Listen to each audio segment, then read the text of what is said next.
The bruise on the young woman's wrist was barely visible beneath her lace glove, but Victoria Thompson felt it throb as she adjusted the cream-colored fabric in the dusty afternoon heat of old Tucson, Arizona.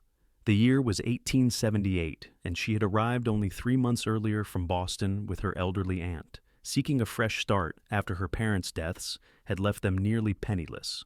Marriage to Nathaniel Harrington, the town's wealthiest ranch owner, had seemed like Providence answering her desperate prayers.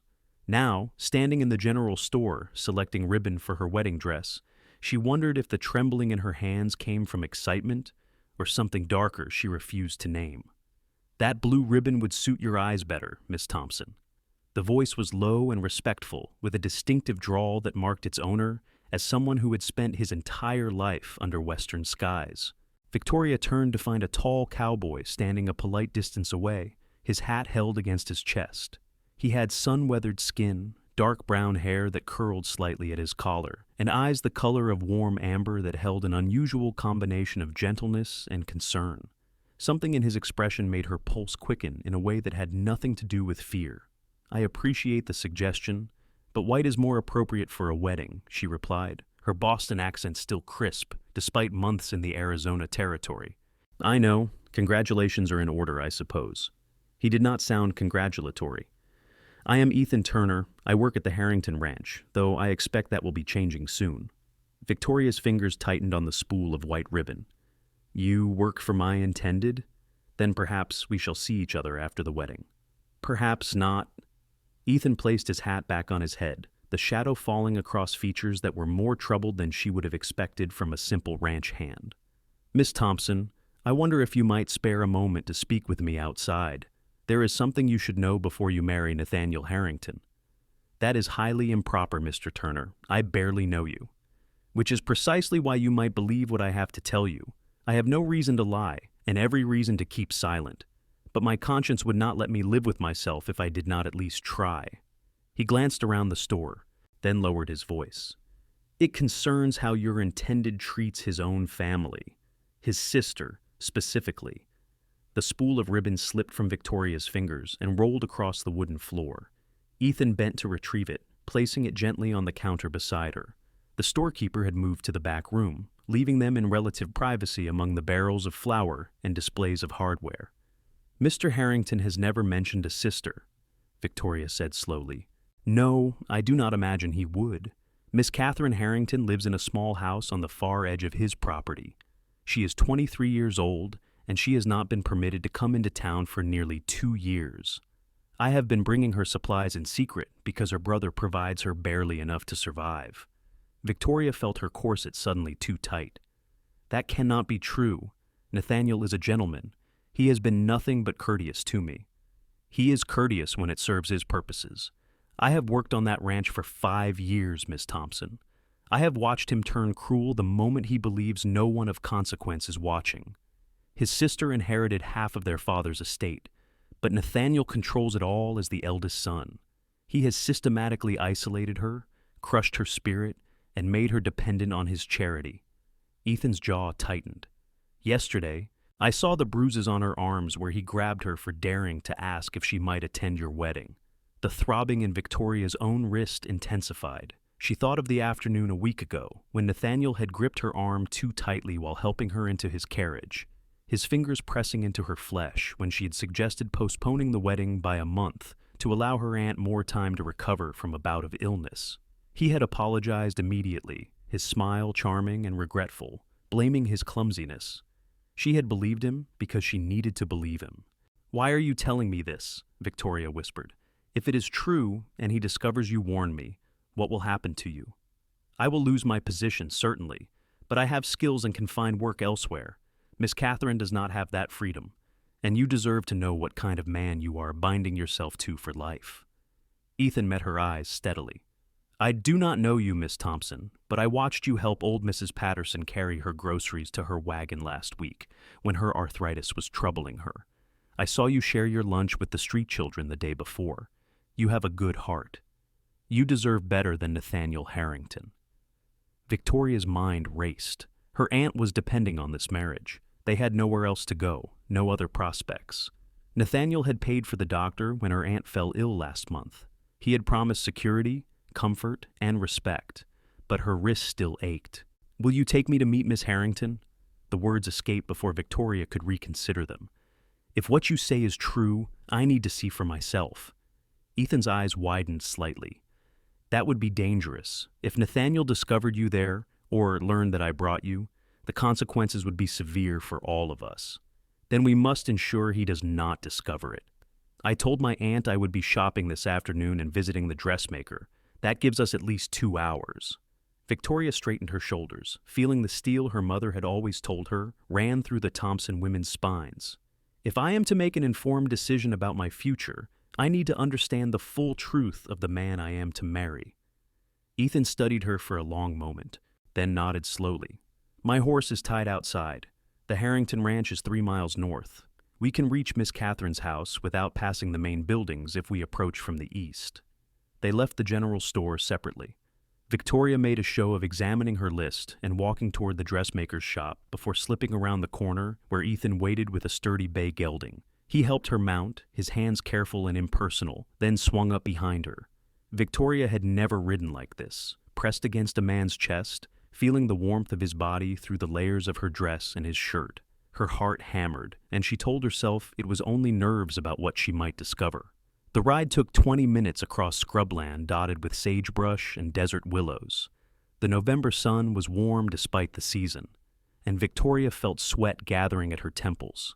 Ethan said nothing during the ride, but she felt the tension in his frame, the watchfulness in how he scanned the horizon. Finally, they approached a small adobe structure that looked more like a prison than a home. The windows were small and set high, and the surrounding yard was bare of any garden or decoration. A single scraggly tree provided minimal shade. As they dismounted, Victoria noticed the door had a heavy lock on the outside. "He locks her in?" Victoria could not keep the horror from her voice. "Not always, but sometimes, when he believes she needs to learn obedience." Ethan's voice was tight with controlled anger. He knocked on the door in a specific pattern, then called softly, "Miss Catherine, it is Ethan. I have brought someone to meet you." There was a long silence, then the sound of a bolt being drawn back. The door opened a crack, and a pale face peered out. Catherine Harrington had the same dark hair as her brother, but where Nathaniel's features were bold and commanding, hers were delicate and drawn with suffering. Her cheekbones stood out too sharply, and dark circles shadowed eyes that must once have been beautiful. "Ethan, you should not be here in daylight. If Nathaniel sees you—" Catherine's voice trailed off as her gaze fell on Victoria. "Who is this?" "Miss Victoria Thompson, your brother's intended bride." Catherine's hand flew to her mouth. "No! Oh, no! Miss Thompson, you must not marry him. Please, I beg you." Victoria felt as though she had been struck. The raw desperation in Catherine's voice was unmistakable, and so was the fresh bruise blooming along her left cheekbone. "May we come inside?" Victoria asked gently. "I would like to speak with you." Catherine hesitated, then opened the door wider. The interior of the house was sparse and dim. A narrow bed stood against one wall, a small table and 2 chairs occupied the center, and a wood stove sat cold in the corner. There were no books, no decorations, no comfort of any kind. "He does not permit me luxuries," Catherine said, following Victoria's gaze. "He says I must learn humility and gratitude for the roof over my head." Victoria sank into one of the chairs without being invited, her knees suddenly weak. "Tell me everything, please." Catherine sat across from her, folding her hands in her lap, in a gesture that reminded Victoria painfully of herself. "Our father died 3 years ago. He left the ranch to Nathaniel with the provision that I would receive half the profits and have a home on the property for as long as I wished. At first, Nathaniel seemed to accept this arrangement, but then I met someone, a ranch hand named Samuel, who was kind and made me laugh. We were courting, and I believed he would propose." Catherine's voice grew hollow. "Nathaniel told me Samuel was not good enough for a Harrington. I said it was my choice to make. That night, Samuel was accused of stealing cattle. Nathaniel had him arrested and run out of the territory. I later learned the cattle theft was fabricated, but by then it was too late. Samuel was gone, and Nathaniel told me that any man who showed interest in me would meet the same fate." Victoria felt sick. "And he has kept you here ever since?" "He moved me to this house, saying it was for my own good, that I needed to understand the consequences of defying him. At first, I still went into town, still had friends. But gradually he made excuses for why I could not attend church, or social gatherings, or anything. He spread rumors that I was mentally unstable, that I had become melancholic after Father's death. People stopped visiting, and then he began controlling my money, saying I was not capable of managing it myself. Tears spilled down Catherine's cheeks. I have tried to leave. Twice I attempted to run away. Both times, he found me before I reached town. The punishments were severe. He never strikes my face where people might see, except this time. This time I told him I would come to his wedding and tell his bride the truth. He said no one would believe the ravings of a mad woman, and he hit me to prove I could do nothing to stop him. Ethan had been standing near the door, watching the road, but now he turned. Miss Catherine is telling the truth. I have witnessed enough to confirm every word. And there have been other incidents with ranch hands who displeased him. Nathaniel Harrington is charming and generous with those he wishes to impress, but he is cruel to anyone he has power over. Victoria thought of her aunt, weak and aging, entirely dependent on Victoria's marriage for survival. She thought of the life she had imagined as Mrs. Harrington, secure and respectable. Then she thought of her mother, who had always said that a woman's character was defined by her choices when the easy path and the right path diverged. "I will not marry him," Victoria said quietly. The words felt like stepping off a cliff, but also like breathing freely for the first time in months. Catherine gasped. "But where will you go? I heard you have no other prospects." "I do not know, but I will find something, and I will help you, Miss Harrington. You should not be trapped here. Nathaniel will never let me leave, and if he discovers that you came here, that Ethan brought you, he will destroy you both." Catherine reached across the table to grip Victoria's hand. "Please, just save yourself. Take your aunt and leave town before the wedding. Do not give him a reason to turn his attention to you." Victoria looked at Ethan, who was watching her with an expression she could not quite read. "What do you suggest, Mr. Turner? You know this situation better than I do." Ethan removed his hat and ran a hand through his hair, a gesture of frustration and deep thought. "Nathaniel's power comes from his wealth and his reputation. If enough people knew the truth about how he treats his sister, his standing in the community would be damaged. But Miss Catherine is right that he has already planted seeds of doubt about her mental state. People would be inclined to believe him over her." "What if I testified to what I have seen here today?" Victoria asked. "Your word might carry more weight, but you have only just arrived in town, and breaking an engagement would damage your reputation as well." Ethan's voice was gentle but realistic. "The law is not on our side either. As Miss Catherine's brother and the executor of her inheritance, Nathaniel has legal authority over her welfare." Victoria stood and began to pace in the small space. Her mind, trained by years of managing her family's household after her mother's death, began to work through the problems systematically. "Miss Harrington, you said your father's will specified you would receive half the profits. Do you have a copy of that will?" Catherine shook her head. "Nathaniel keeps all the papers in his study. And the ranch is profitable?" "Very much so. Father built it into one of the most successful operations in the territory." Victoria stopped pacing. "Then we need legal help. A lawyer who could review the will and determine if Nathaniel has been mismanaging your inheritance. If he has been denying you your rightful share, that might be grounds to break his control over you. The only lawyer in Old Tucson is Jonathan Pierce, and he handles all of Nathaniel's business," Ethan said. "He would never go against his most important client. Then we need a lawyer from elsewhere. Tucson proper has several. Does it not? It is only 50 miles from here." Victoria felt energy building in her chest, the same feeling she had gotten as a girl when she solved a particularly difficult mathematics problem. "If we could get Miss Harrington there safely, present her case to an honest lawyer, we might be able to secure her freedom legally. Nathaniel would follow us. He would bring the sheriff, claim Catherine had been kidnapped, or that she was having a mental episode." Ethan's expression was pained. "I want to believe this could work, Miss Thompson, but I have seen him crush every attempt at resistance. Because everyone has tried alone, but we are 3 people now, and I have something Nathaniel wants desperately: a wife who will give him respectability and social standing with the town's more refined families. That gives me leverage." Victoria's mind was racing now, piecing together a plan. What if I do not simply disappear? What if I very publicly postpone the wedding, citing a need to get to know his family better? I could insist on having tea with Miss Harrington, on including her in our lives. If he refuses, people will wonder why. If he agrees, it gives us time to build our case. Catherine was staring at her. You would risk antagonizing him for my sake? You do not even know me. I know that you are trapped by a cruel man, and I know that I nearly walked into the same trap. We women must help each other, Miss Harrington. We have few enough allies in this world.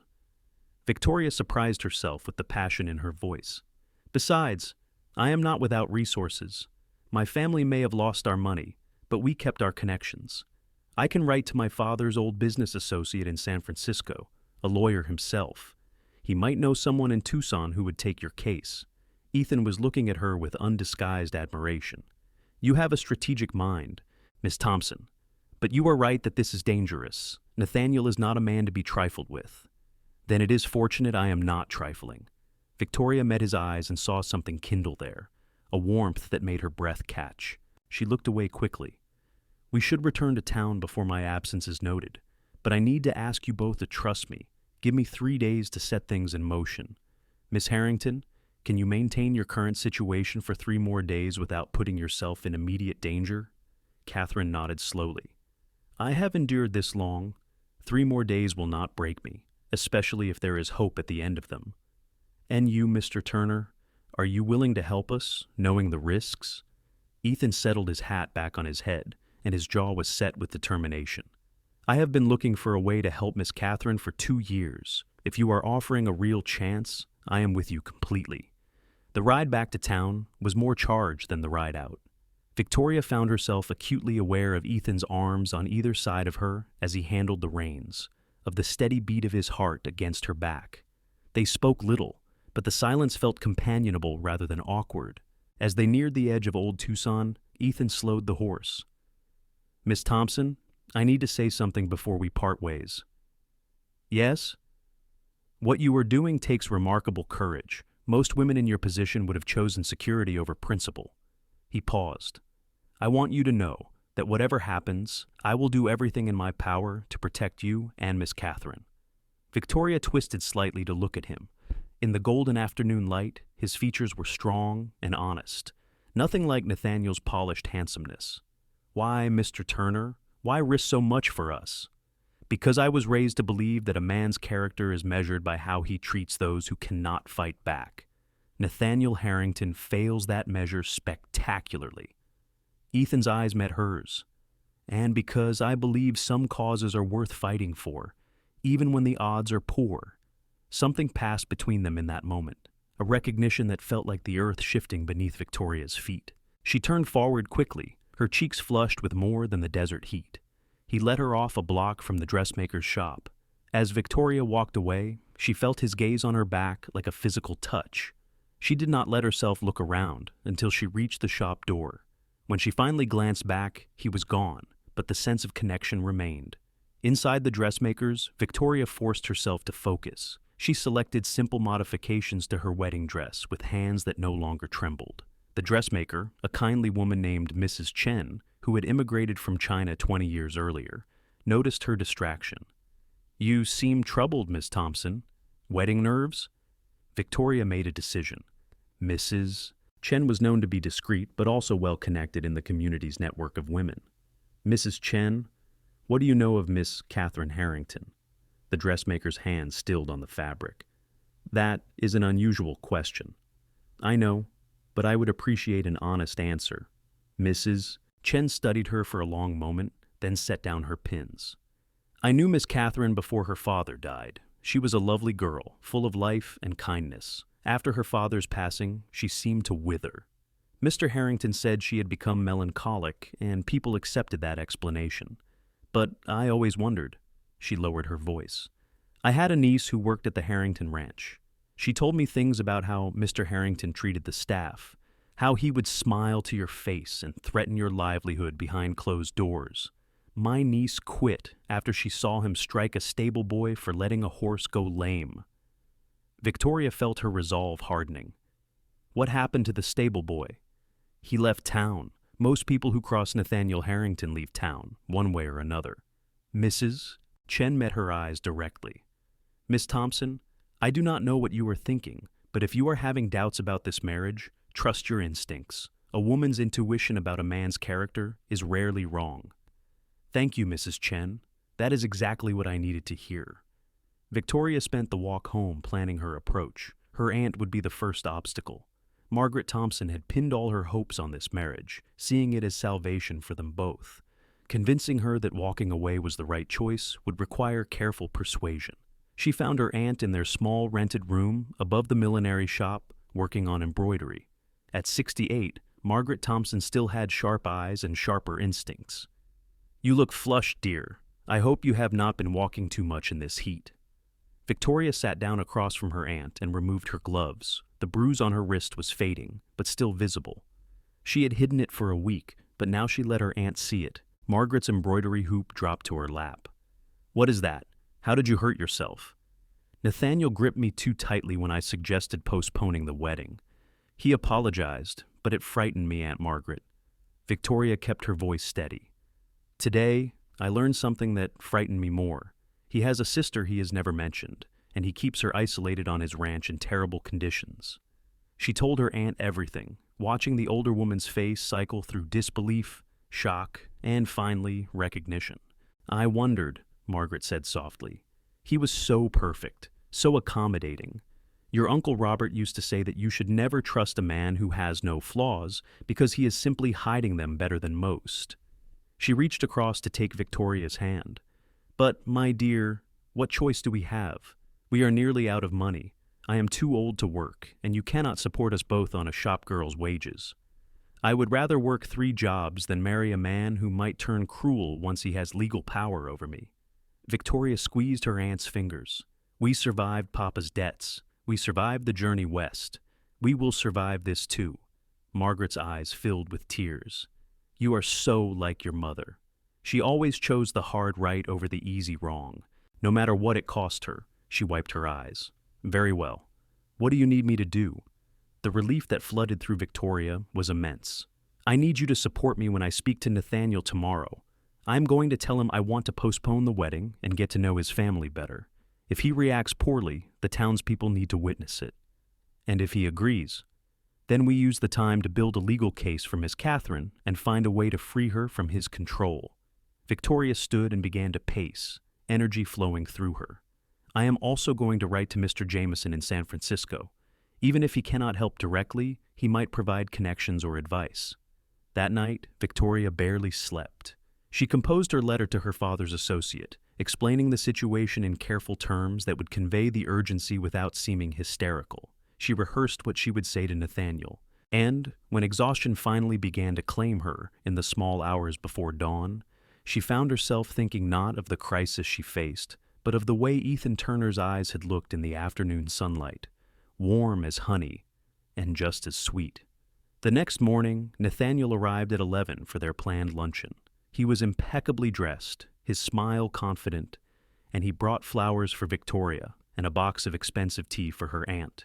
Everything about him radiated wealth and charm. "My dear Victoria, you look particularly lovely today. That shade of green brings out your eyes beautifully." He kissed her hand, his lips lingering just a moment too long. Victoria had chosen to meet him in the parlor of the boarding house where they rented rooms, a semi-public space where Mrs. Dover, the landlady, was often present. She had dressed carefully in a high-necked gown that covered her wrists, and she had arranged her hair in a severe style that made her look older and more serious. "Nathaniel, thank you for coming. Please, sit down. There is something I need to discuss with you." Something in her tone made his smile falter. "That sounds ominous. I hope nothing is wrong." "Not wrong precisely, but I have been thinking about our upcoming marriage, and I realize there is a great deal I do not know about you." Victoria folded her hands in her lap to keep them steady. "For instance, I learned yesterday that you have a sister. You have never mentioned her." Nathaniel's expression barely changed, but Victoria saw his eyes go cold. "Catherine? Yes, I have a sister. She has been unwell since our father's death. I did not want to burden you with family troubles." "Unwell in what way?" "Melancholia. She suffers from delusions and periods of intense instability. It has been necessary to keep her in a quiet, controlled environment for her own safety." His voice was smooth, practiced. "The doctors say there is little that can be done, except to keep her comfortable and away from stimulation that might worsen her condition.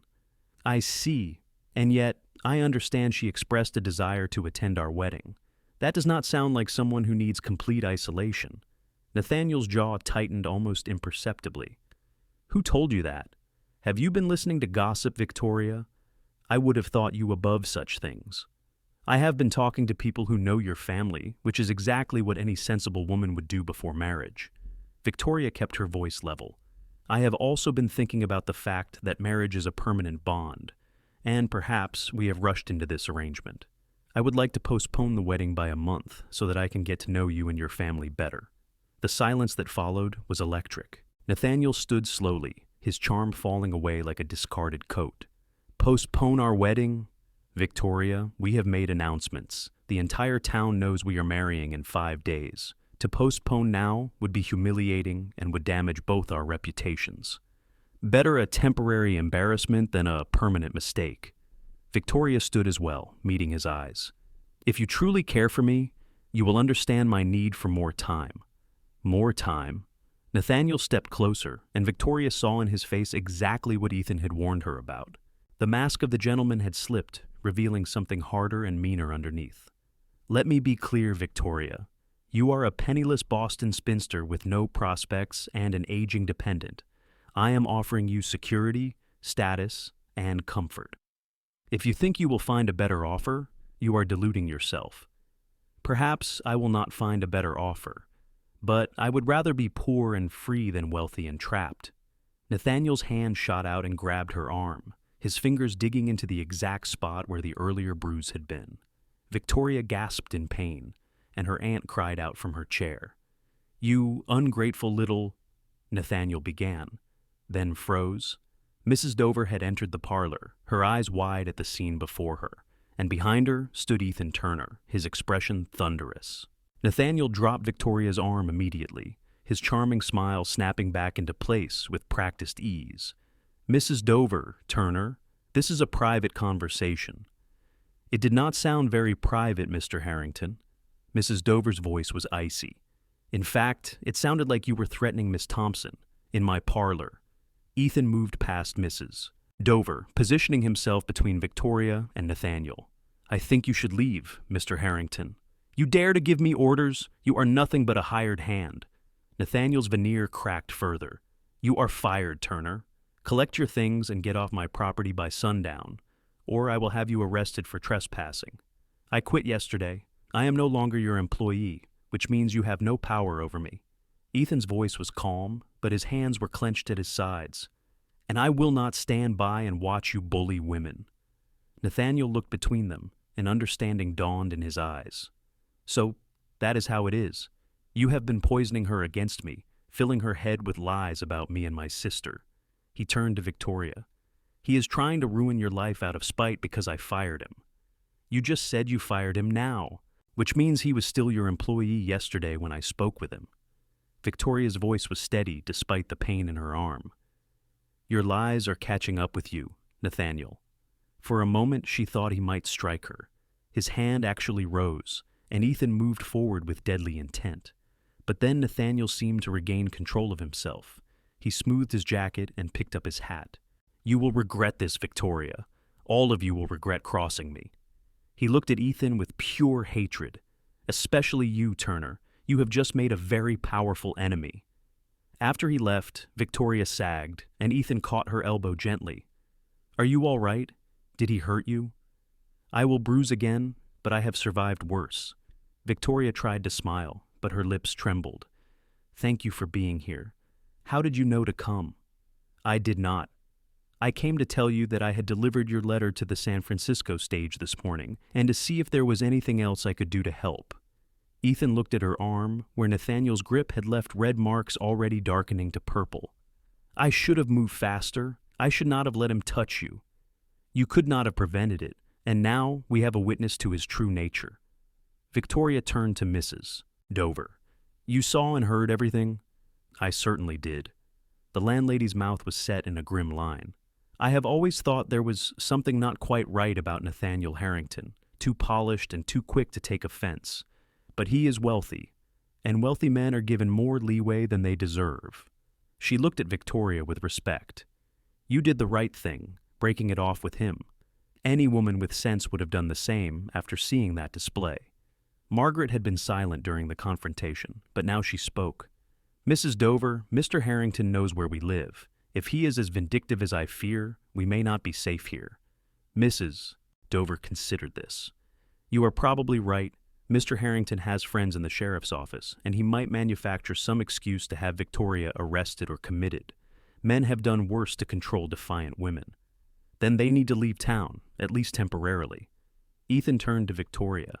I know a family about 10 miles east of here. They run a small ranch and have no love for Nathaniel Harrington. He tried to buy their land 2 years ago, and when they refused, he had their water rights challenged in court. They won, but it cost them dearly. I think they would give you shelter while we figure out our next move. Our next move? Victoria repeated. Mr. Turner, you have already lost your job because of me. I cannot ask you to give up more. You are not asking. I am offering. Ethan's amber eyes held hers. Miss Thompson, I have spent 5 years watching Nathaniel Harrington hurt people and feeling powerless to stop him. You are giving me a chance to finally do something meaningful. Besides, someone needs to coordinate between you and hiding, and Miss Catherine's still trapped on the ranch. I am the logical choice. Victoria wanted to argue, but the practical part of her mind recognized he was right. Very well. But we need to act quickly.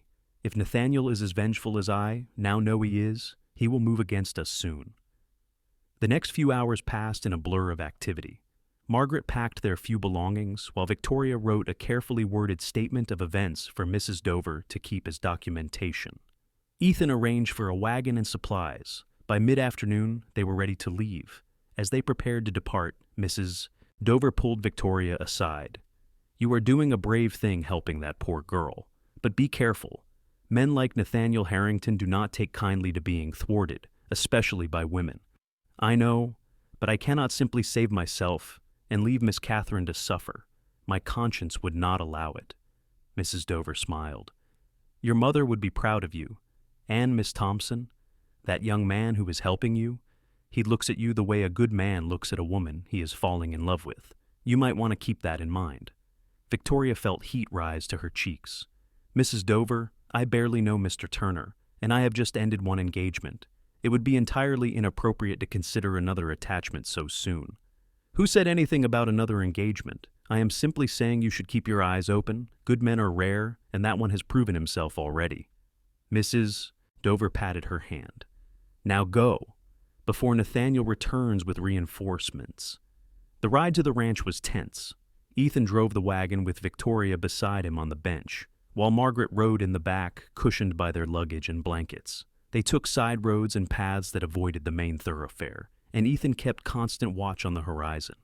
Tell me about the family we are going to stay with, Victoria said, partly to learn more and partly to break the anxious silence. The Johnsons. Robert and Martha Johnson have been ranching in Arizona for 15 years. They have 3 sons, all grown now and working the ranch with them. Good people, honest and hard-working. Martha makes the best apple pie you have ever tasted. And they will not mind harboring fugitives? Ethan glanced at her. You are not fugitives. You are women seeking safety from a dangerous man. There is a difference. In practical terms, perhaps not.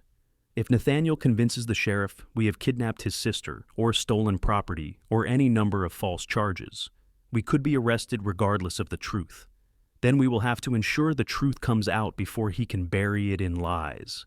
Ethan's hands were steady on the reins. Miss Thompson, I need to ask you something. Yes? Why are you doing this?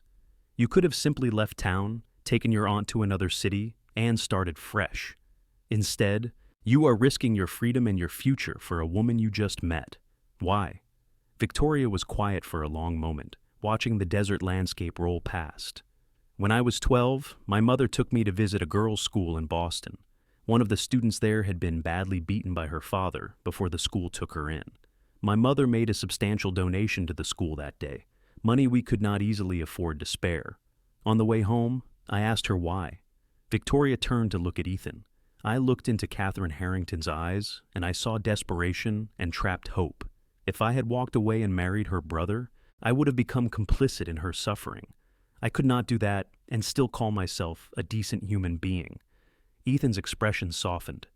Your mother sounds like she was a remarkable woman. She was. I only wish I had inherited more of her courage. You have plenty of courage, Miss Thompson. You just proved that today. They arrived at the Johnson Ranch as the sun was beginning to set. The house was a sprawling adobe structure with a wide porch and signs of careful maintenance everywhere. As the wagon pulled up, a woman in her 50s emerged, wiping her hands on her apron. Ethan Turner, as I live and breathe, we have not seen you in months. Martha Johnson's face was kind but curious as she took in the wagon's passengers. Mrs. Johnson, I am sorry to arrive unannounced, but I need to ask for your help. These ladies are in trouble, and they need a safe place to stay for a few days. Martha's expression grew serious. What kind of trouble? Ethan explained the situation in clear, concise terms. Martha listened without interrupting, her face growing more grim as the story unfolded. When Ethan finished, she nodded decisively. Of course they can stay. Nathaniel Harrington is a stain on this territory, and anyone standing up to him has my support. She turned to Victoria and Margaret. Come inside, ladies. You look exhausted. I will have my boys bring your things in, and we can talk more after you have rested and eaten. The Johnson home was warm and welcoming, in a way Victoria had not experienced since leaving Boston. Martha fed them a substantial meal of beef stew and fresh bread, and her husband Robert joined them, adding his support to his wife's.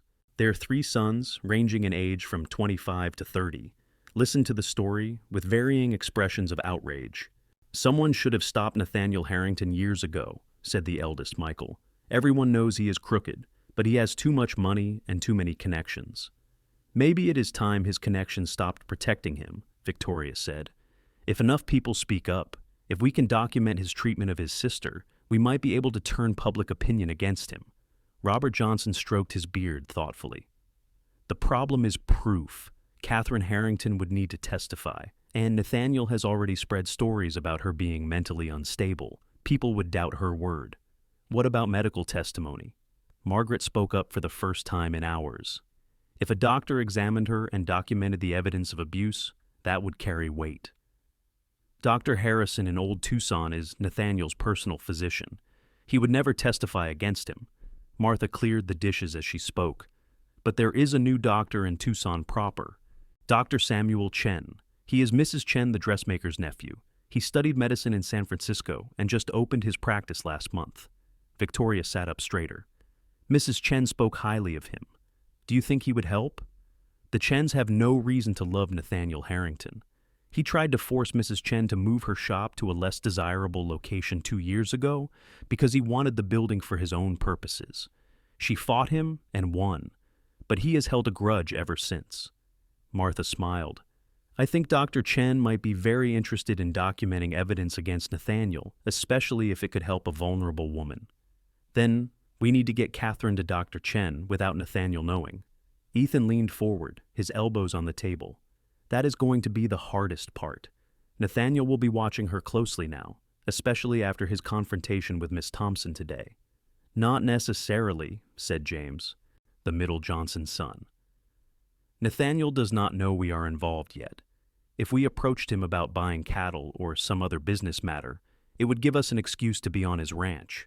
We could create a distraction while someone gets Miss Catherine out. That could work, Robert agreed, but the timing would have to be perfect. Once Catherine goes missing, Nathaniel will turn the county upside down looking for her. Victoria felt the weight of planning settling on her shoulders. Then we need to have everything ready before we move her, a safe place for her to stay in Tucson, an appointment with Dr. Chen, and ideally a lawyer willing to take her case immediately. I have a cousin in Tucson who runs a boarding house, Martha offered. She is discreet and would give Catherine a room without asking too many questions. As for a lawyer, I know Judge Morrison retired last year, but he still does consulting work. He is an honest man and does not care about offending the powerful if he believes the cause is just. The plan began to take shape over the next several hours.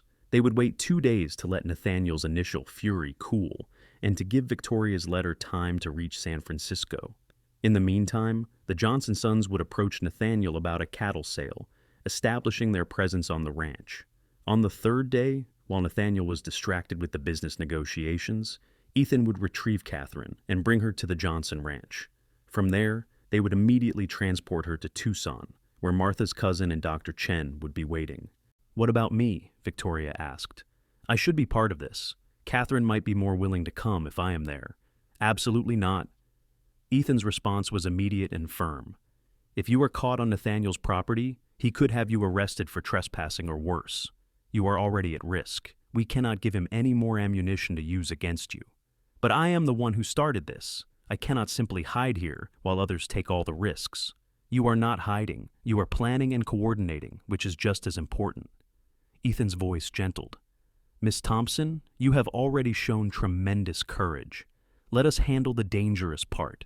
Your turn will come when we need you to testify or when Catherine needs support from another woman who understands what she has endured."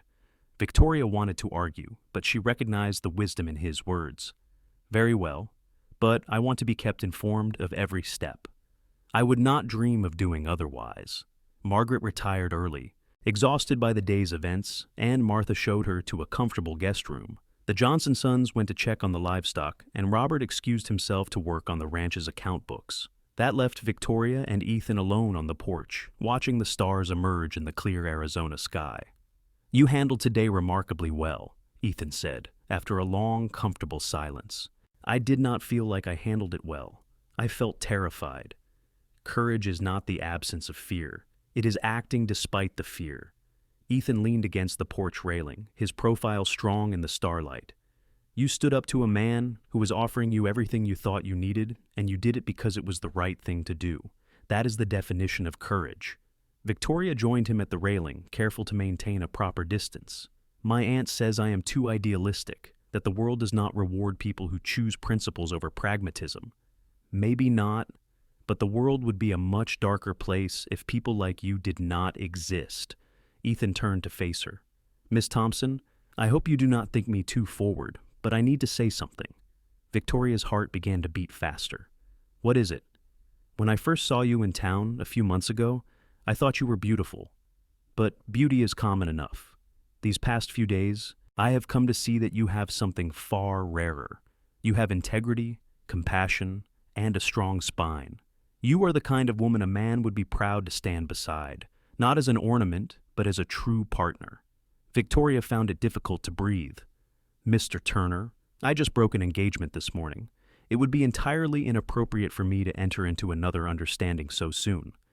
"I am not asking you to enter into an understanding. I am simply telling you that when this crisis is over, when Catherine is safe and Nathaniel is dealt with, I would like permission to court you properly, if you are willing. I barely know you.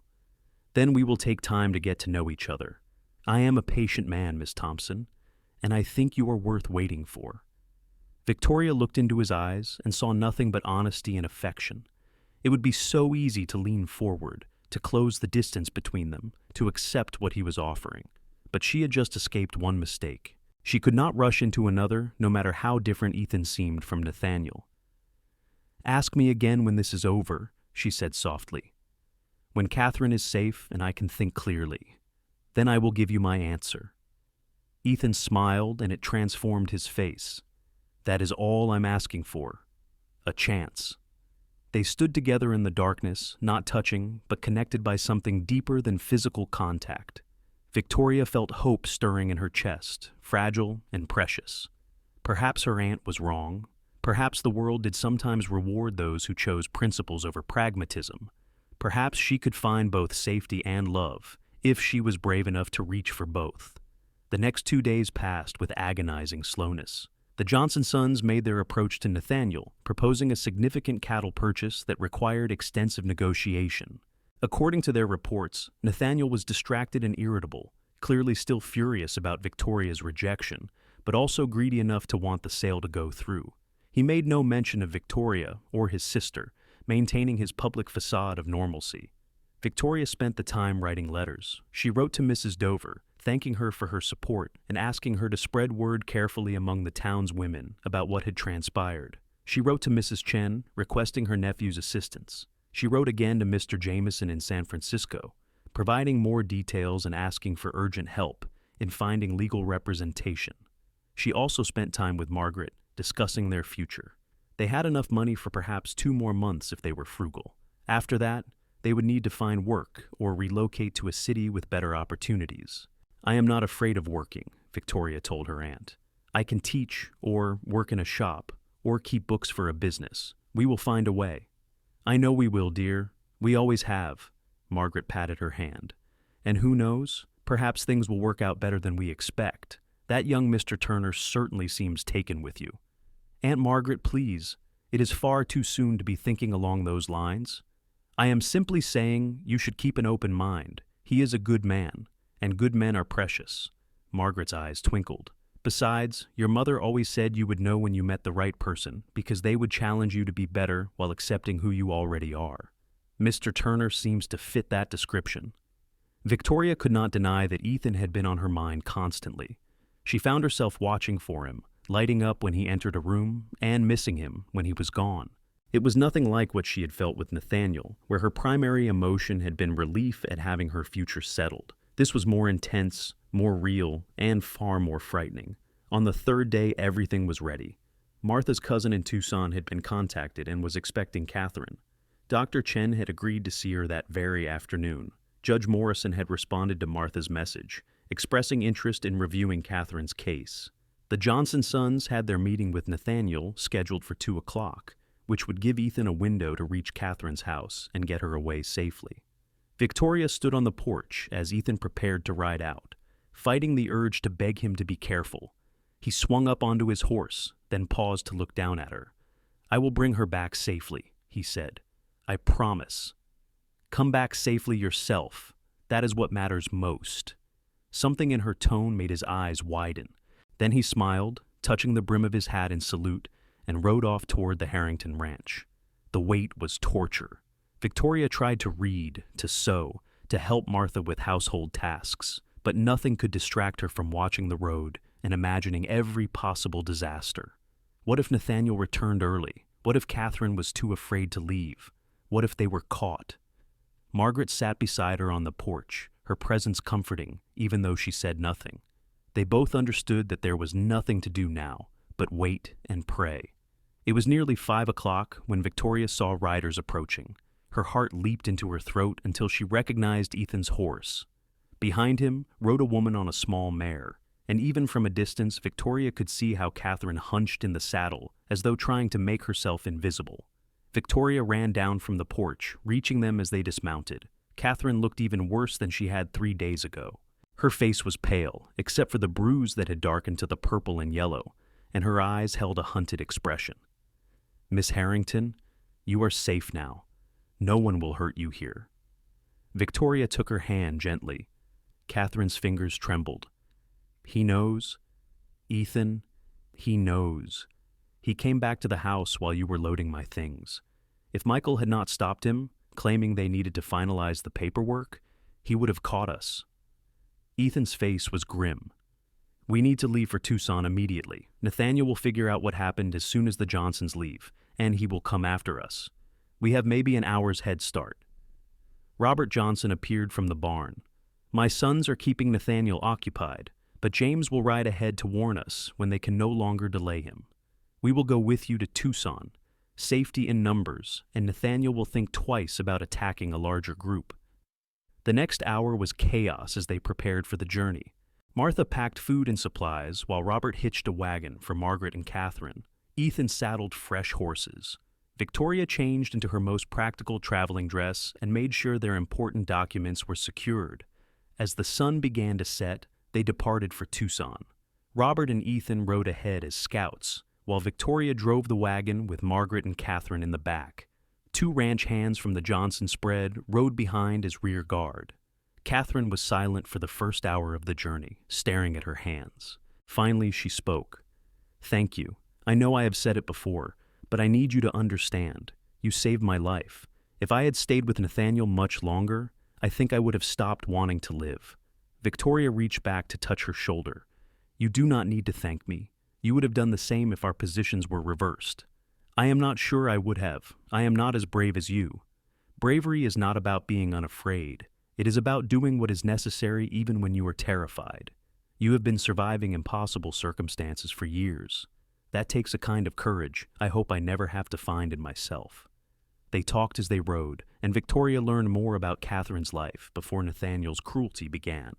She had loved painting and had dreamed of studying art in San Francisco. She had wanted to travel and see the ocean. She had been engaged briefly to the ranch hand Samuel before Nathaniel destroyed that relationship. Each revelation made Victoria more determined to help her reclaim her life. As darkness fell, James Johnson caught up with them, his horse lathered from hard riding. "Nathaniel knows he is gathering men and will follow us. He told the sheriff that Catherine is having a mental episode and that Miss Thompson and Ethan kidnapped her. The sheriff has deputized some of Nathaniel's men and given them authority to pursue us."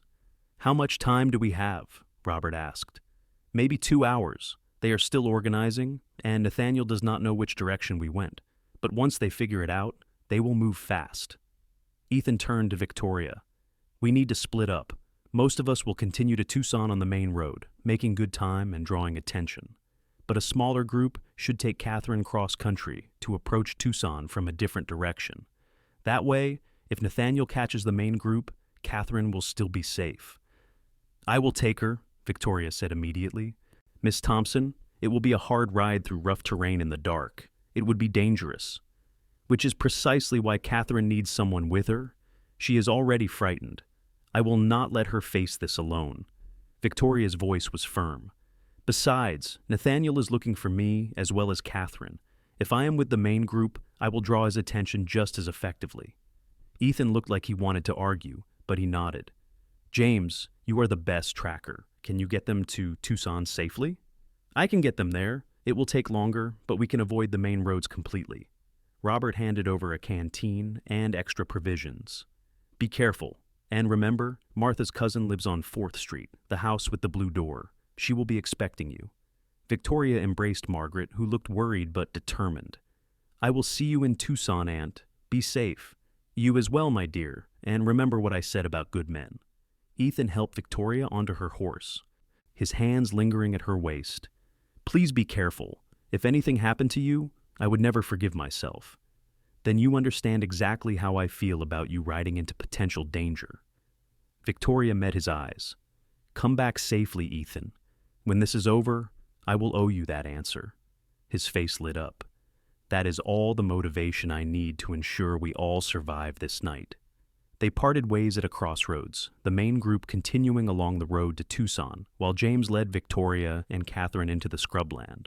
The riding was indeed treacherous. Rocks and brush threatened the horse's footing, and the darkness was broken only by the sliver of moon overhead. But James proved as good as his reputation, guiding them unerringly through the wilderness. Catherine rode in silence, but Victoria saw her straightening in the saddle as the hours passed. The hunted look in her eyes was gradually replaced by something else. Determination, perhaps, or hope. Around midnight, they paused to rest the horses and eat some of the food Martha had packed. Catherine spoke for the first time in hours.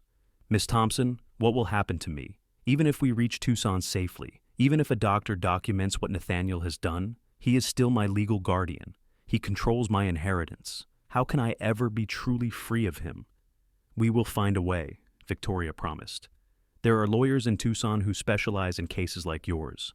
If we can prove that Nathaniel has been mismanaging your inheritance and that he has abused his authority as your guardian, a judge might remove him from that position. You are 23 years old, well past the age of majority.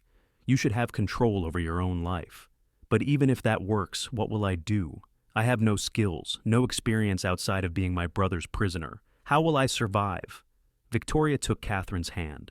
"You will learn. You will grow. You will discover that you are stronger than you know. And you will not be alone. I will help you. And so will the people we meet who believe in justice. Trust me, Miss Harrington. Your life is not over. It is finally beginning." They reached Tucson as dawn was breaking. James led them through back streets to 4th Street. And there indeed was the house with the blue door. Martha's cousin, a woman named Lily, who looked to be in her 40s, opened the door before they could knock. "Thank heavens you are safe. Martha's telegram arrived last night. Come in, quickly." Lily ushered them inside, and immediately began fussing over Catherine. "You poor dear, you look exhausted. Let me get you some tea and breakfast." Victoria and James exchanged glances. "Have you heard anything from the others?" Victoria asked. "Not yet, but it is still early. I am sure they will arrive soon." Lily's tone was reassuring, but Victoria saw the worry in her eyes. Dr. Chen arrived at 9 o'clock, a young man with kind eyes and careful hands. He examined Catherine in private while Victoria waited in the parlor, her anxiety mounting with each passing minute. Finally, he emerged, his expression serious. "Miss Harrington has suffered significant abuse over an extended period. I have documented multiple healed fractures that were never properly set, evidence of repeated blows to her torso and limbs, and signs of prolonged malnutrition and stress. I will prepare a full medical report that can be used in legal proceedings." "Thank you, Dr. Chen. This means a great deal to both of us." "I am glad to help. My aunt has told me about you, Miss Thompson. She says you are a woman of principles. We need more people like you in this territory." Judge Morrison arrived shortly after, a distinguished gentleman with silver hair and sharp eyes. He spent 2 hours interviewing Catherine, taking detailed notes and occasionally shaking his head in disgust. When he finally emerged from the interview, his face was grave. "Miss Harrington has a strong case. If even half of what she says can be corroborated, Nathaniel Harrington will face serious legal consequences. I can petition the territorial court to remove him as her guardian and to order a full accounting of her inheritance. However, I will be honest with you, Nathaniel is wealthy and connected. This will not be an easy fight, and it could take months or even years to resolve fully." "But it can be done?" Victoria pressed. "Yes, it can be done, especially with Dr. Chen's medical report and with testimony from witnesses like yourself and Mr. Turner. The law may be slow, but it is not entirely blind." As they were discussing the legal strategy, James appeared at the door, his face troubled. "Miss Thompson, you need to come see this." Victoria followed him to the front window. Outside, in the street, stood Nathaniel Harrington with the sheriff and 6 deputized men. They were clearly preparing to approach the house. "He found us," Victoria breathed. "How?" "He probably questioned people along the road, traced our movements. Nathaniel has always been persistent." James checked his gun. "I will not let him take Miss Catherine. She has suffered enough." "No." Victoria put a hand on his arm. "No violence. That will only give him justification to claim we are the criminals. Let me handle this." Before anyone could stop her, Victoria walked out onto the porch. Nathaniel saw her immediately, and his face twisted with fury. "There you are. Sheriff, arrest that woman. She has kidnapped my sister and conspired to steal my property." The sheriff, a gray-haired man named Dalton, looked uncomfortable. "Mr. Harrington, perhaps we should discuss this calmly. Miss Thompson, is Miss Catherine Harrington inside this house?" "She is, Sheriff. She is here of her own free will, seeking protection from her brother's abuse." "Lies!" Nathaniel's voice rose. "My sister is mentally unstable. She has been spreading delusions about me for years. Miss Thompson has taken advantage of her condition to turn her against me." "Then perhaps the sheriff should speak with Miss Harrington herself and determine whether she wishes to leave with you." Victoria kept her voice steady. "Sheriff Dalton, Miss Harrington is a grown woman. Does she not have the right to say where she wants to live?" The sheriff hesitated. "Well, that is true in general, but if Miss Harrington is indeed mentally incompetent, her guardian's wishes would take precedence. Miss Harrington has just been examined by Dr. Chen, a licensed physician. He found her to be entirely rational and competent. He also found extensive evidence of physical abuse. His full medical report will be available for your review." Nathaniel took a step forward. "That doctor is biased. His aunt has a grudge against me." "The evidence speaks for itself, Mr. Harrington. Healed fractures do not lie. Malnutrition does not lie. Bruises do not lie." Victoria felt strength flowing through her. She was done being afraid of this man. "You have kept your sister imprisoned, denied her food and medical care, and beaten her whenever she dared to defy you. That is not the action of a concerned guardian. That is the action of a tyrant and a bully." The crowd that had gathered on the street murmured. Victoria saw several women nodding, and she pressed her advantage. "Sheriff Dalton, I have sworn statements from multiple witnesses about Mr. Harrington's treatment of his sister. I have medical evidence. I have testimony from ranch hands who worked on his property and witnessed his cruelty. Are you going to ignore all of that to take the word of a man who has every reason to lie? The sheriff looked between Victoria and Nathaniel, clearly torn. Finally, he made his decision. "Mr. Harrington, I think it would be best if we sort this out through proper legal channels. If your sister is indeed incompetent, that can be determined by a court. In the meantime, she appears to be in a safe location, with people looking after her interests." "Sheriff, I am ordering you to arrest these criminals. They have stolen my sister and are trying to steal my property." "With all due respect, sir, you cannot order me to do anything. I am elected by the people of this county, not appointed by you." Sheriff Dalton's voice hardened. "And frankly, some of what Miss Thompson is saying makes sense. I have heard whispers over the years about how you treat folks who cannot fight back. Maybe it is time those whispers were investigated properly." Nathaniel's face went purple with rage. "You will regret this, Dalton. I will have your badge. I will ruin you." "You are welcome to try, Mr. Harrington, but threatening a lawman is not helping your case." The sheriff turned to his deputies. "We are done here. Everyone back to Old Tucson." As the sheriff and his men mounted their horses, Nathaniel remained standing in the street, staring up at Victoria with pure hatred. "This is not over. You have not won. Neither have you, Mr. Harrington, and I think you will find that women are far more resilient than you ever gave us credit for."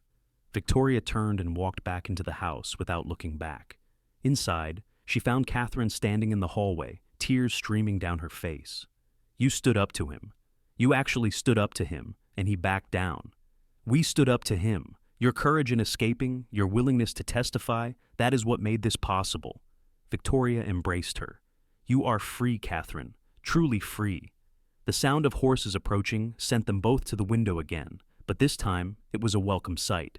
Ethan, Robert, Margaret, and the others from their group were riding up the street. Victoria felt her heart leap at the sight of Ethan, dusty and weary, but safe. She met him at the door. He took one look at her face and said, "What happened? Is everyone all right?" "Nathaniel was here with the sheriff, but we sent them away. Catherine is safe. Dr. Chen has documented everything, and Judge Morrison is taking her case." The words tumbled out in a rush. "We did it, Ethan. We actually did it." He reached out and took her hand, right there in front of everyone. "You did it. Your courage started all of this." "Our courage? It took all of us." Victoria looked down at their joined hands, feeling the calluses on his palm, the strength in his fingers. "And it is not over yet. Nathaniel will not give up easily. Then we will face whatever comes next together." Ethan's voice was quiet but firm. "If you will have me." Victoria remembered what her aunt had said about knowing when you met the right person. She thought about the past few days, about how Ethan had risked everything to help people he barely knew, about his gentleness with Catherine and his respect for Victoria's opinions and autonomy. She thought about the way her heart lifted when he entered a room, and the way she trusted him completely, even after knowing him such a short time. "Yes," she said simply. "Yes, I will have you." His smile was like the sun breaking through clouds. He raised her hand to his lips and kissed her knuckles gently. A promise and a beginning, all in one gesture. The next weeks were a whirlwind of legal proceedings and testimonies. Judge Morrison filed a petition to remove Nathaniel as Catherine's guardian, and the territorial court agreed to hear the case. Dr. Chen's medical report was damning, and additional witnesses came forward, emboldened by Victoria's example. Ranch hands who had been fired for refusing Nathaniel's unethical orders testified to his character. Neighbors who had seen Catherine's declining condition added their voices. The response from Mr. Jameson in San Francisco exceeded Victoria's hopes. He not only provided contacts for legal assistance, but also sent a letter vouching for Victoria's character to influential people in Arizona territory. His support carried weight, and suddenly doors were opening that had been closed. Through it all, Ethan was a constant presence. He found work at a ranch outside Tucson, honest labor that paid enough to rent a small house. He courted Victoria properly, with supervised visits and flowers and long conversations about their hopes and dreams. Margaret watched their courtship with approval, and Catherine, living with Lily while her legal situation was resolved, began to heal both physically and emotionally. The court case took 3 months to work through the system. In the end, the judge ruled that Nathaniel had systematically abused his authority as guardian and had mismanaged Catherine's inheritance for his own benefit. He was removed as her guardian, ordered to provide a full accounting of her funds, and directed to pay restitution for the money he had misappropriated. The judgment also included a restraining order preventing him from contacting Catherine without her explicit consent. Nathaniel's reputation in Old Tucson and the surrounding area was destroyed. Many of his business associates quietly distanced themselves, unwilling to be connected to someone who had been publicly exposed as an abuser. He eventually sold the ranch and moved to California, leaving behind a legacy of cruelty and a community that would not soon forget what he had done. For Catherine, the victory was bittersweet. She had her freedom and her inheritance, but she also had years of trauma to process. She began seeing a doctor in Tucson who specialized in nervous disorders, and she slowly started rebuilding her life. She took up painting again, discovering that her talent had not been destroyed by the years of abuse. She made friends, cautiously at first, and then with growing confidence. And she became an advocate for other women in difficult situations, using her story to help those who were still trapped. As spring arrived in Arizona, bringing wildflowers to the desert and warmth to the air, Ethan asked Victoria to marry him officially. They were sitting on the porch of his small house, watching the sunset paint the mountains in shades of gold and crimson. "I know we have not been courting long by conventional standards," Ethan said, holding a simple gold ring. "But I think we have been through enough together to know each other's true character. Victoria Thompson, would you do me the honor of becoming my wife?"